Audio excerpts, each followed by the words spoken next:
I'm Ellen McCauley at Pray It Off in Syracuse, New York. And the topic tonight is how being in a cluttered environment affects our weight. And it is a topic that I have done every year for 11 years because it's a hard one. It's a hard one for me. It's a hard one for many people in this room to be organized, to let go of things, to be organized in our pantries, our fridge, our lives. And I have had problems with it my whole life because I grew up in poverty. So when I got things, I didn't want to let go of those things. And anyone who's been in the group a long time would know that I was very organized, a hoarder, because I would have everything in bins. So if you went into my basement, which is a finished basement, which we now can finally see the carpet, I would have bin upon bin upon bin, not even knowing what was in most of them. I have spent, it's like, people act like this takes 5 minutes. Like, oh yeah, just get rid of your clutter. I've been working on it for 11 years. And I think we're beginning to see the light at the tunnel, end of the tunnel, don't you think, Beth? I think. And we're going to talk about that tonight. Let's take our eyes to the back of the food log, because I, as in all things, think there should be a prayer about everything. And the first line says, God, grant me the serenity to keep the things I need to keep, the courage to release the things I do not need, and the wisdom to know the difference. Because so often that's hard for us who have hoarding tendencies, because we're like, what if I need it? What if down the road I need it? What if something, and I have trouble with paper. I have so many bins, which I'm still working on, because I think, what if I need that receipt? Well, what if I need it? I'd never find it. It's in a bin somewhere. So, here's another one. God, grant me the serenity of an organized life with leisure time. I don't have a lot of leisure time, and neither does my husband. We want more. We're getting older. I still feel a little guilty if it's 2 o'clock on a Sunday afternoon. As a matter of fact, I feel so guilty I never do it. What if I said to you at 2 o'clock on Sunday, I'm just going to go sit in this chair and read my book? He'd come over and go, are you all right? Do you think everything's okay? Because we work all day Saturday, all day Sunday. The courage to change my habit to ensure these joys, and the wisdom to be flexible. That's hard. Now, I'm not going to read all the rest, but there's a lot down here that are good. Before I accept any new commitments, I release one that demands equivalent time and energy. Remember last week I told you that someone wanted me to run this committee, do this, and I'm like, thank you, no. Sometimes you have to learn how to say no. I'm still working on it. I do these topics. I don't stand up here and say, I'm perfect. I do these topics because they're issues and concerns that I deal with every day of my life. This is good. I live in a clutter-free environment, physically, emotionally, mentally, and spiritually. Even if I clean all the clutter out of my bins and get all my paperwork in order, I still deal with a little bit of a cluttered mind. Because my mind's going, what if this happens? What if that happens? Am I better, Bob? Yes. He says yes. And it's true, because he doesn't lie, because we had that meeting on honesty last week. I am better. I am a work in progress. You know, I want, and what I do now is I'll start belaboring something. What if there's a Hail Mary full of grace? Hail Mary full of grace. As soon as my mind starts going with the clutter, and then I do the Jesus prayer, Jesus, Son of God, have mercy on me, a sinner. Over and over again to get rid of that clutter. Also, I schedule quiet time for praying. I set reasonable goals. These are the things we're praying for. This is important. People and relationships are more important than my lifeless possessions. Did you ever go to someone's house and they got the plastic on their furniture and you sit down and you're like, what? And they're looking at your drink because they're so afraid you're not going to use the coaster. You know, I have to say our house has always been, you know, welcoming. I'm not addicted to my possessions. I don't say, oh, if anything happened. It's just hard for me to let go of things like the kids' artwork, the papers, the report cards, and I'm working on that. We're going to talk about those things tonight. Time is a precious gift, so I use it wisely. We know we only get this life. I say it every week. We're living our life right now. Okay, and then this first article I want to talk about is, I wrote, it's 40 ways to live simply for 40 days of Lent, because living simply helps with an organized life.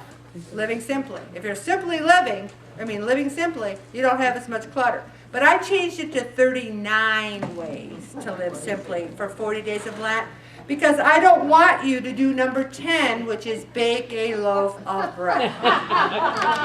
So I said 39 ways. But let's just talk about some. Start a giveaway box. We have made so many trips to the rescue mission that the guy's like, hi Bob, and he's like, hi Al, how you doing? They know our name. Also, unplug for 24 hours. You can have clutter, digital clutter, too many emails, too many Facebook, too many tweets. Someone was teasing me today because she sent me a text 6 days ago, and I answered her today because I'm thinking, oh my gosh, I'm going to see her pray it off. I better answer her text, because sometimes I unplug because I get so many texts all days. I get so many emails, and I try to return, but not always as fast as I can. Spend 5 minutes in nature. This is so important, especially in a cluttered world. And I have to admit that in the winter, the only time I get to spend in nature during the week is I walk from my car to my office, and I try to look around at the sky and whatever trees there are, but I could use some more time in nature. Also, unsubscribe, and we're going to talk a little bit more about that. I like magazines. I do.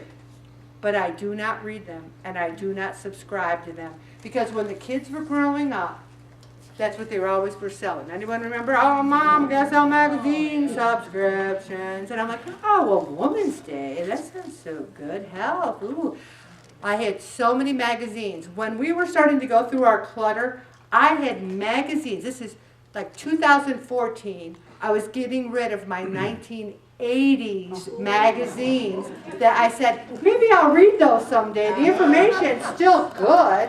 I mean, I'm sure it's still good if it's an article. I say magazines are a luxury that if you read them and recycle them, good for you. But if you stack them up, bad for you. Also, invite someone into your home and share a homemade meal. That's a wonderful way to live. Plus, if you're inviting someone into your home, we call it company clean. Anyone else company clean? Oh my gosh, they're coming over. But be careful about company clean, because here's what we'll do. They're coming over, and all of a sudden everything goes, and then the next time you want to find something, it's in the black hole of Calcutta. You don't know where it is. Because when you had company clean, you just went, we have found stuff that go, oh my gosh, remember in 1979 when we had that company? Here's where we put this.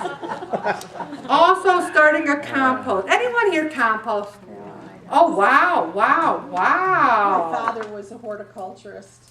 I mean, he actually had his undergrad and master's in plant science. So wow. That's the only reason why. Well, you know what? I'm going to talk to you offline. Maybe we'll talk, give me some info and I'll share it with the group. Because it's something I always thought was fascinating, but we eat pretty much everything, so I don't know what we'd be composting. I mean, even our potatoes, we've been eating them with the skins on them, so I don't know what we'd compost. I'll have to think about that. But one other thing before I forget. Our office is having the Nutrition and Health Expo for seniors, age 60 or older. You can bring your daughter or son if they're in their 20s. I don't mean little kids. You can bring a family member. And if you haven't RSVP'd, it's 10 to 1 on the 24th. See me afterwards. I'll register for you because it's going to be great. And the reason I mention that is Okra is going to be there. Because this year's theme for National Nutrition Month is Go Further with Food. So Okra is going to talk about composting and getting things together. All right, here's something. Oh, this is big. 17. Avoid eating out. Yeah. March 11th, it's coming up, is our wedding anniversary. We got married March 11th. Congratulations, Ellen and Bobby. Yay! So, Bobby has to have a medical test on Monday where he can't eat over the weekend. So I said, well, let's celebrate it the weekend before. And he goes, where do you want to go? I said, I want to go up to our bedroom, eat on a tray, and watch something on Netflix. We had the most incredible dinner you'd ever want to see in your entire life, and we ate it at home. If we went to a restaurant, we probably would have paid $125 for it. We could pause the TV to go to the bathroom. We watched The Darkest Hour, which was incredible. Gary Oldman and so deserved the Academy Award. And I said, you know what, Bob? No one's talking on their cell phone. No one's bothering me eating their popcorn. This is nirvana. Plus the calories. Avoid eating out. Clean up trash. When I walk into work during the day, I should take a Wegmans bag. I call every plastic bag a Wegmans bag, by the way. And just pick up trash because it just bothers me so bad. But when I go for walks in my neighborhood, sometimes I do that. Plant a tree. Love that. Visit your local farmer's market. Does this group realize that the market is open on Saturdays? Yeah. You don't have to wait till the summer. You can go to the market on Saturday, and it opens at 7 o'clock in the morning. Be the first one there. They have local produce, local things. Reach out to a neighbor today. Last Friday, there was no school, and even OCC closed a lot of the classes, and our next door neighbor teaches at OCC. He's got a huge driveway, so do we. We come home, he said, what was I going to do, stay in the house with the kids all day? He came over and snow blowed our driveway. And to me it was like, what a nice gift. What a wonderful, thoughtful thing. He didn't have to. He could have gone in and sat on his stuff. He's like, I had the snow blower out, and we have a huge driveway. So do something kind for someone because it really makes a difference. Study the Bible together with a friend. You know, I'm reading the Old Testament, and I'm really struggling with a lot of it. Because they're always murdering everybody. Like, let's kill them all. Kill every Ammonite. Kill them all. And then I've been writing things in the margin like, question mark, really? Really, God? I don't know. And I don't do that in the New Testament. So I would like one of my friends in the group who knows a lot about the Old Testament to be my Bible buddy. Also, switch out a few bulbs to LEDs. We've done that. Oh my gosh, those LEDs are awesome. So there are a couple more bucks. You save energy. Play a board game, love and games, start a book group, love books. Invite a child or teenager over and teach them how to do something. Bonnie, don't you teach the neighborhood girls how to make jewelry? Yeah. How fun is that? It is. She teaches the neighborhood girls how to make jewelry. They love it. It's fun. She's doing fun things with them. Do something that makes life simpler. Who's the last? Who hangs their clothes outside on the line? I do it in the summer. Summer. I don't mean now, and even in the summer. I grew up, we had a wringer washer, and we would do the clothes, and my job was to hang them out on the line, help my mom, and there's nothing like the smell of clothes that are dried outside. There's nothing like it. And I haven't hung clothes since I grew up. I haven't done it. Also, drink tap water instead of bottled water. What an interesting concept. Do you realize that in our homes, there's these things called sinks, and you can turn this knob and water comes out. You can put it in a bottle and you can drink it. You wouldn't know that because all we drink anymore are these. And I thought about it and I thought, why don't I drink tap water? And then my daughter used to call it hair water. And I'm like, why do you call it that? She goes, I don't know. I just think when I drink it, I feel like there's all these hairs going down my throat. So now I'll say to Bob, you drinking hair water? You know, and I'm thinking, we even have a filter on our refrigerator. We can get water out of there. I think I'm going to simplify my life by trying to drink water, not bottled water. Also, you know, write people encouraging notes. I get notes from time to time, and I like to write them. And I love it. Think about that. If someone needs some encouragement, think about it. Think about a way you can make someone's day. Also, give thanks to God always. I'm going to stop right there, buddy.